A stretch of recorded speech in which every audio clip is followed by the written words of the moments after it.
प्रभु कुछ गलत तो नहीं किया, तो जो किया उसके लिए पश्चाताप, जो सोचा, जो नहीं भी किया उसके लिए भी कर लो। पर दिमाग में 24 घंटे क्या है? सिन कॉन्शियसनेस। मगर जब हियाव को जाना, जब सुसमाचार को जाना, तब पता चला जितनी ज्यादा आपकी चेतना मसीह पर और उसके बलिदान पर है, उतना हियाव के साथ आप परमेश्वर की उपस्थिति में खड़े हो सकते हो।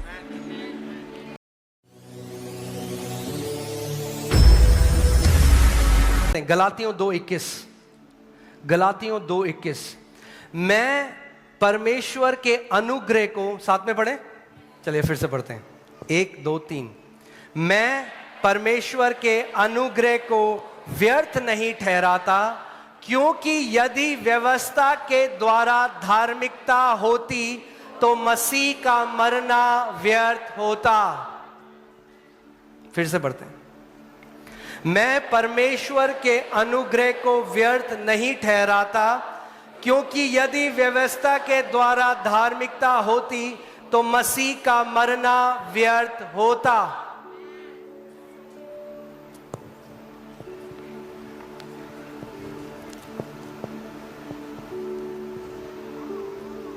कितने लोग आज शिक्षा देते हैं कि जब वापस मसीह आएगा तो पहले आपके कर्म चेक करेगा और कुछ को ले जाएगा, बाकी को छोड़ देगा। तो क्या वेट क्या है, मतलब क्या अनुमान है?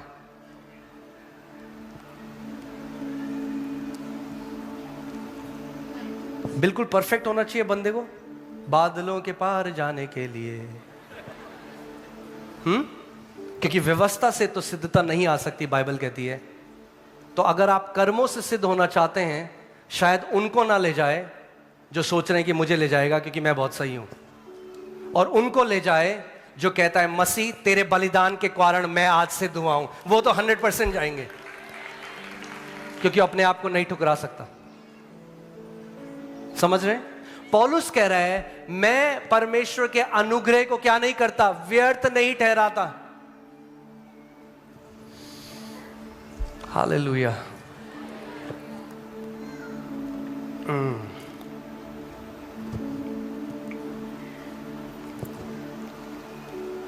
ठीक है, सब बढ़िया अभी तक?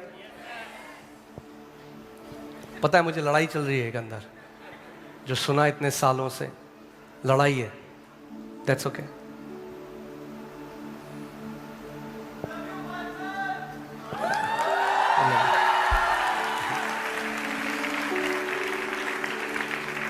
ठीक है।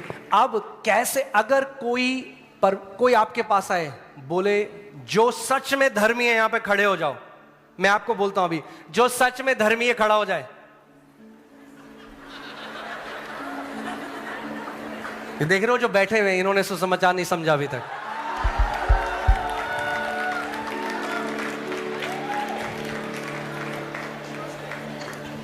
मैं और धर्मी, प्रभु मैं पापी हूं प्रभु। अरे अगर तुम आज भी अपने आप को पापी कहते हो तो उसके बलिदान को व्यर्थ ठहराते हो, उस अनुग्रह को व्यर्थ ठहराते हो जो सेत मेत में परमेश्वर ने तुम्हारे ऊपर उंडेला। बैठ जाओ।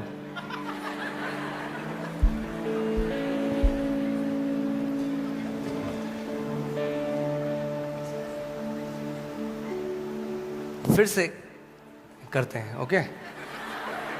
और झूठ मत करना, अगर दूसरा उठ रहा है तो मैं उठ रहा हूं। सच में अगर आपने सुसमाचार समझा है, चलो पहले ये आयत पढ़ता हूं मैं आपके सामने, उसके बाद करेंगे, ठीक है? रेडी?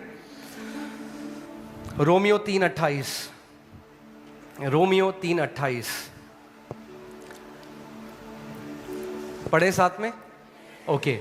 इसीलिए हम इस परिणाम पर पहुंचते हैं कि मनुष्य व्यवस्था के कामों से अलग ही विश्वास के द्वारा धर्मी ठहरता है। वीजा से ऊंचा आमेन होना चाहिए। आमेन। कर्म, यानी जब यीशु वापस आएगा तो क्या देखेगा, कर्म या विश्वास? क्या देखेगा, कर्म या विश्वास? क्यों? क्योंकि बाइबल कह रही है मनुष्य कर्मों से अलग विश्वास के द्वारा धर्मी ठहराया गया है।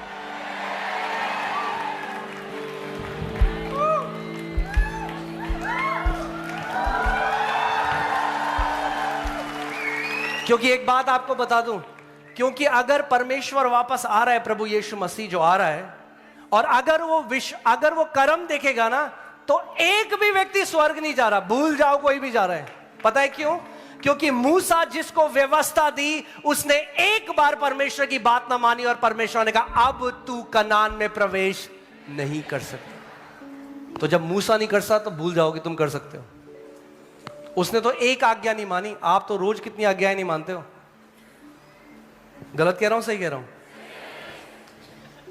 तो बैठ जाओ फिर, खड़े क्यों?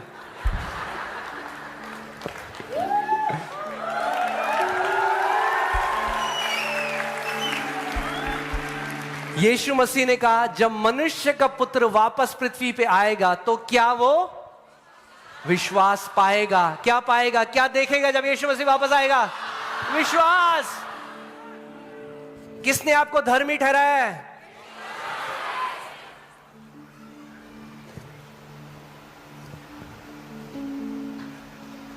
समझ रहे हैं आप?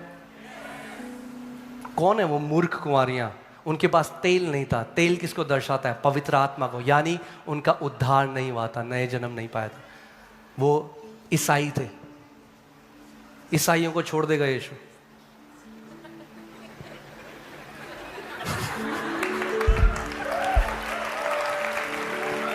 बहुत हेट मैसेजेस आते हैं मुझे, ये मत कहा करो आप, बड़ी मिर्ची लगती है हमें।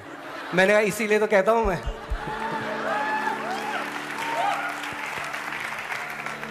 कि तुम ईसाई से यीशु के प्रेमी बन जाओ।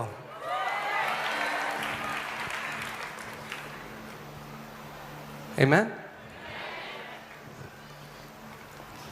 गुस्से से देख रहे हैं मुझे।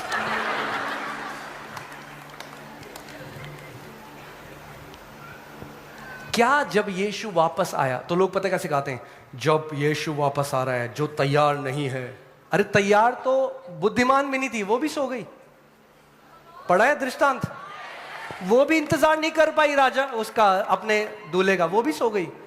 बुद्धिमान भी सो गई और बेवकूफ भी सो गई। यानी परफेक्ट कोई नहीं है भैया। क्या देखा यीशु मसीह ने? कि उनके पास तेल है कि नहीं। तेल क्या है? पवित्र आत्मा। रोमियो की पुस्तक में लिखा है जिसमें मसीह का आत्मा नहीं है वो मसीह का नहीं है।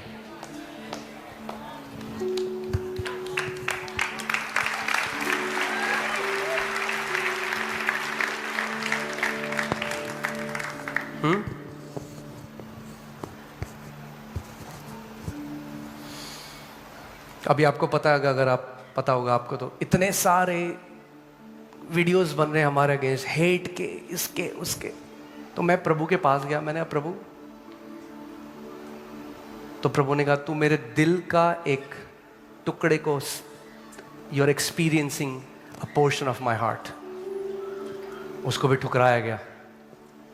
धर्म हमेशा सुसमाचार के अगेंस्ट लड़ेगा, क्योंकि सुसमाचार मसीह की तरफ पॉइंट करता है, धर्म अपनी तरफ फोकस करता है।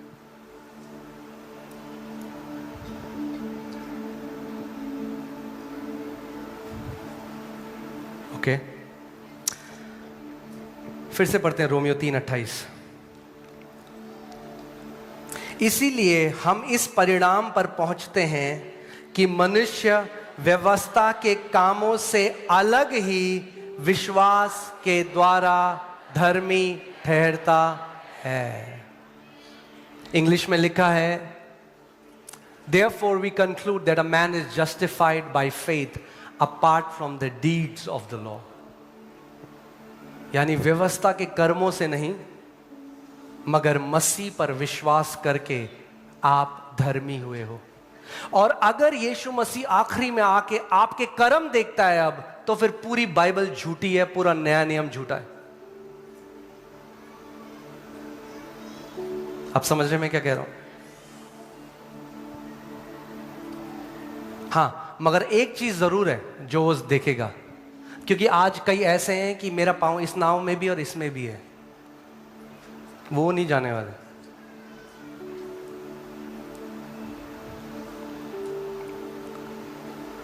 अगर यीशु है तो घमंड से कह सकते हो मैं एक के सामने झुकता हूं, वो यीशु मसीह है।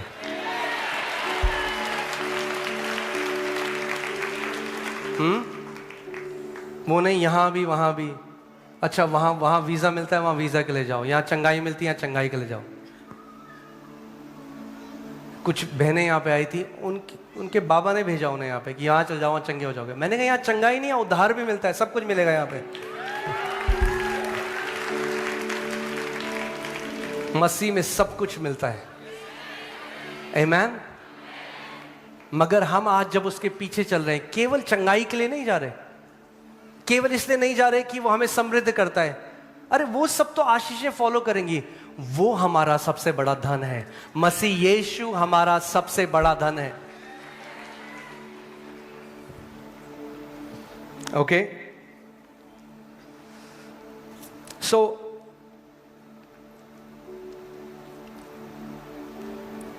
इब्रानी 9:11 से 14 में पढ़ूंगा। ठीक है, टीचिंग भी चाहिए हमें थोड़ा, हाँ चाहिए नहीं चाहिए? तभी तो बोल्डनेस आएगी आपके पास।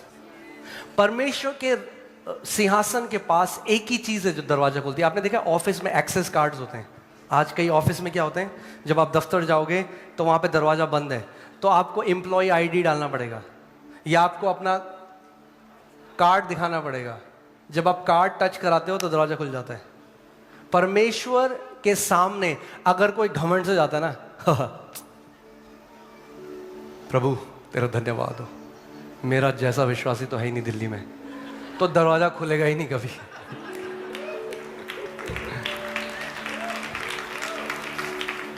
और अगर आप परमेश्वर की उपस्थिति में आए और आपका पूरा ध्यान मसीह के ऊपर है, यीशु आपने मुझे पवित्र किया, आपके लहू की वजह से मैं पवित्र हूं। प्रभु यीशु मसीह आपके बलिदान की वजह से मैं आज धर्मी हूं। मैं सेत मेत में धर्मी ठहराया गया हूं उस एक बलिदान की वजह से जो यीशु मसीह ने मेरे लिए चढ़ाया। तो दरवाजे आपके लिए खुले हैं।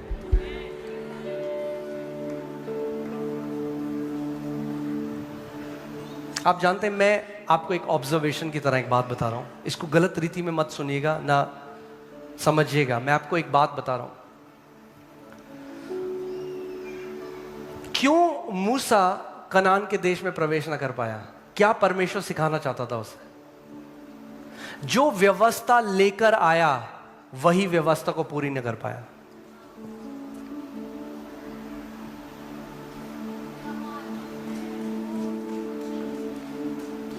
क्यों मूसा कनान के देश में प्रवेश ना कर पाया? परमेश्वर अनुग्रहकारी है।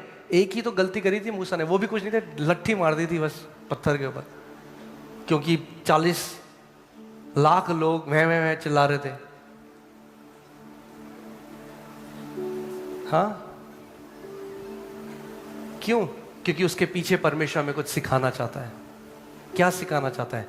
व्यवस्था के द्वारा आप प्रतिज्ञा में प्रवेश नहीं कर सकते।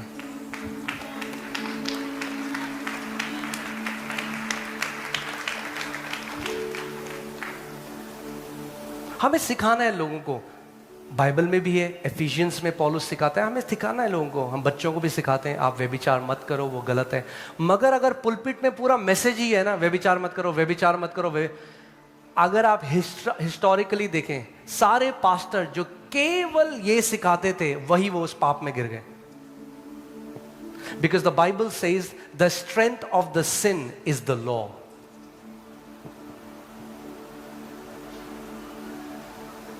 एक मेरा दोस्त है, उसके पापा पास्टर हैं, और वो एक दिन मेरे साथ शेयर कर रहा था। वो कहता, जब हम यंग थे तो कहता मेरा हृदय टूट गया क्योंकि मेरे पापा को एक दिन खैनी खाते हुए देखा। उसके पापा पास्टर हैं, और वो कह रहा पापा पुलपिट से 24 घंटे दारू और खैनी के अगेंस्ट में बोलते हैं।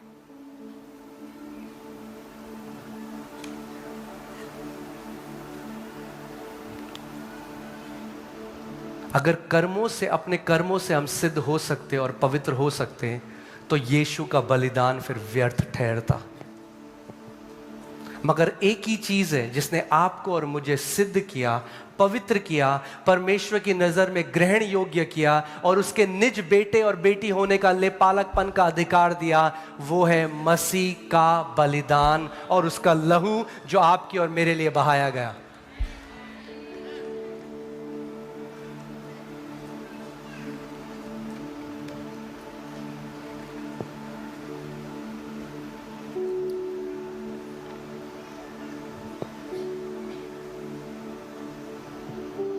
जब पहले मैं नया नया मसीह में आया, जब कभी मैं प्रार्थना में जाता था ना, तो सबसे पहले याद करता there is a reminder of since.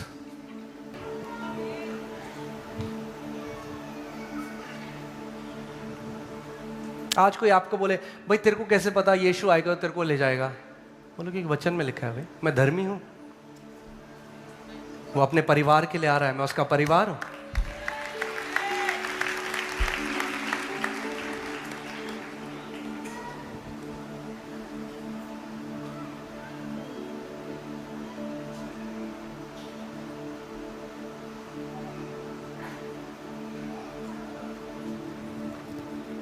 इब्रानी 9:11 से 14। परंतु जब मसीह आने वाली अच्छी अच्छी वस्तुओं का महायाजक होकर आया, आप जानते हैं नए नियम में अच्छी अच्छी वस्तुएं जो ईसाइयों को बिल्कुल पसंद नहीं है। ब्लेसिंग बोलो तो लड़ने आते हैं, कर्स बोलो तो भीड़ होती है। तो ब्लेसिंग, ये सब गलत शब्द हैं। आज ये ब्लेसिंग के बारे में बोलते हैं, ब्लेसिंग के बारे में। अरे यीशु मसीह लेकर आया नए नियम में ब्लेसिंग।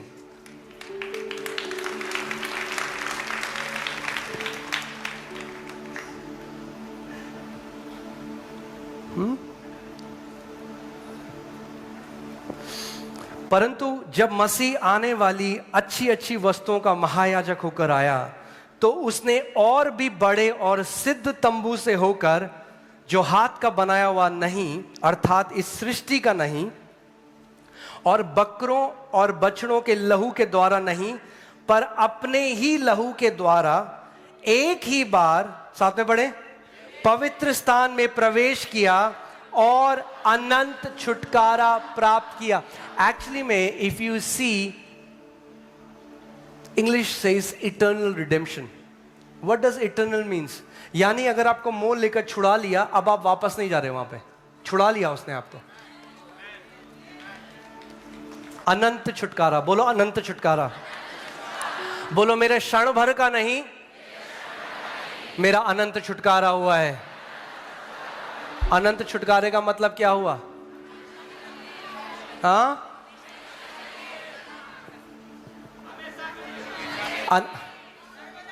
सब कुछ मिल गया। ये क्या? सुनो, अनंत छुटकारे का मतलब क्या है? यानी अब आपको कोई छीन नहीं सकता परमेश्वर के हाथ से। अनंत के लिए परमेश्वर ने आपको छुटकारा दे दिया है। Okay, let me just open a scripture. Hallelujah. ठीक है अभी तक सब? भूख तो नहीं लग रही? राजमा चावल तो याद नहीं आ रहा? Okay, very good.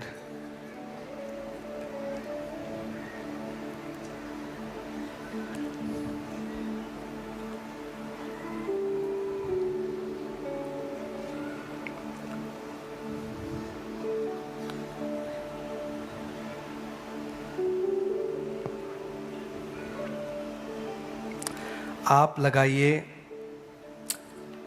यूहन्ना 10:27 से 30 तक पढ़ते हैं। ओके, 27 से 29 तक पढ़ते हैं। एक चीज हमेशा याद रखो, मेरी तरफ देखो, इसमें हमारा भरोसा किसके ऊपर होना चाहिए? जो परमेश्वर का लिखित वचन है, वो नहीं जो मैं फील कर रहा हूं। क्योंकि आपकी फीलिंग क्या है? धोखा देने वाली है। क्या है आपकी फीलिंग? धोखा देने। कभी आपको परमेश्वर के बहुत नजदीक फील होगा, कभी आपको परमेश्वर से दूर फील होगा। परमेश्वर वही है, वो आपकी फीलिंग है जो आगे पीछे जा रही है। परमेश्वर दूर नहीं गया आपसे।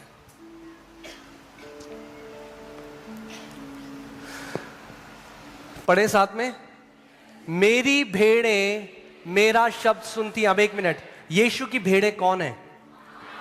हाँ हाँ, आप हो, मगर क्यों हो आप यीशु की भेड़? क्योंकि आपने यीशु पे विश्वास किया है, तो आप यीशु की। अब मगर आपने इसमें लिखा है मेरी भेड़ें वो हैं, एस्ट्रिक मार्क नीचे, जो बीड़ी सिगरेट गुटखा तंबाकू दारू ये सब नहीं करते। वो तो परमेश्वर साफ करेगा अपने आप, अपने आप। गुटखा भी छुड़ाएगा, तंबाकू भी, व्यभिचार से बाहर निकालेगा, पवित्रता की तरफ ले जाएगा। मगर भेड़ यीशु की कौन है? जो यीशु मसीह के ऊपर विश्वास करती हैं।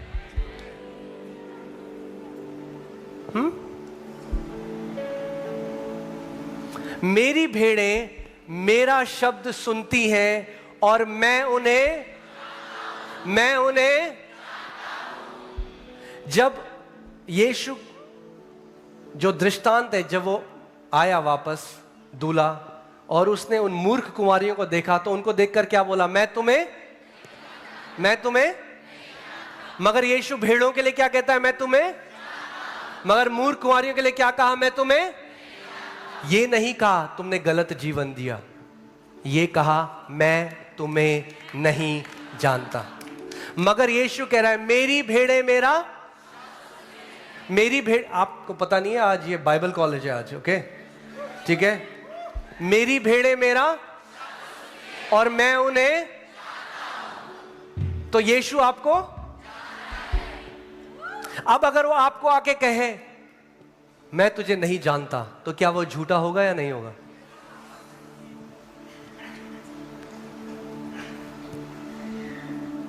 यीशु ने उनको देखकर ये नहीं कहा मैं तुम्हें जानता था, मगर क्योंकि तुम सही नहीं जिए अब मैं तुम्हें ठुकराता हूं। उसने कहा मैं तुम्हें कभी नहीं जानता। I never knew you. English Bible says I never knew you. मैं तुम्हें कभी नहीं जानता था। I never knew you. Who are you? अगर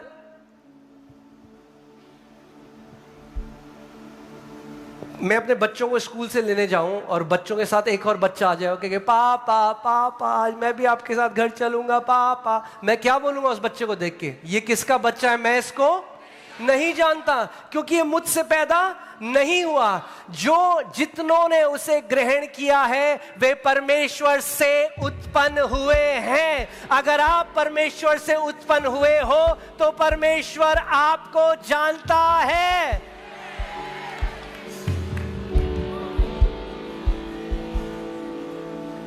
हालेलुया। फिर से बोलो, मैं यीशु की भेड़ हूं, क्योंकि मैं यीशु में ही विश्वास करता हूं और मेरा यीशु मुझे जानता है।